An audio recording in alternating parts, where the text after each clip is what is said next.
Okay guys, here's MAKE.IT.MERICAN.BMX here again. I'm going to be teaching you how to moto whip, most useful on dirt jumps. One of my favorite moves to do on dirt jumps other than tabletops. What you really, one of the key points is you're going to want to, just a tad of a carve, and you're going to, at the lip of the jump, you're going to want to turn your tire.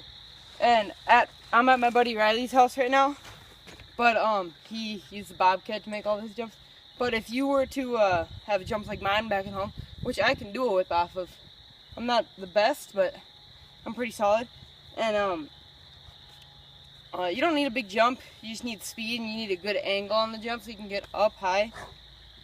And what you're going to want to do is you just kind of want to like turn and kind of like turn your shoulders into it a little bit and like swing. I know it's going to be looking weird, but you just kind of like swing. They kind of like pinch the frame, almost kind of, with your back tire. Or if you had left foot forward, then I'd take your back foot with your knee on, and kind of like push. And then like on your way back, push back with your left leg. But yeah, there's a lot of different ways. You just got to use your body weight, swing your hips into it.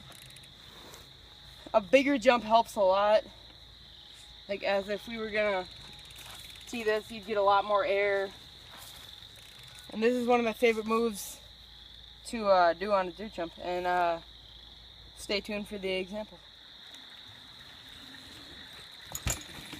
As you saw there, that was kind of a bad landing, but you always want to be somewhat leaning forward. Not so you go over your handlebars, but just somewhat leaning forward. So if you're leaning way back and your tire is like this, you're always gonna like go back into that.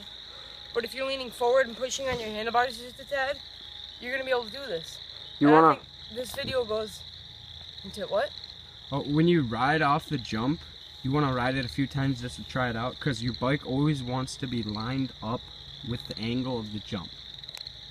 And like we have a jump here, it's kind of awkward because the jump is like this, and the landing's kind of facing my way at the moment.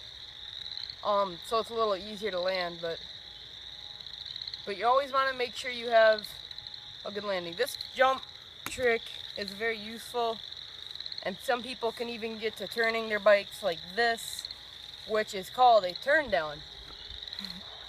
Turn down for what? And what you do is you just kind of like sway it over.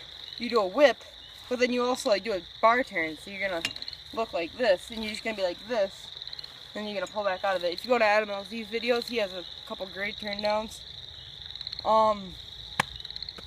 That's all for today, guys, and as usual, make it American.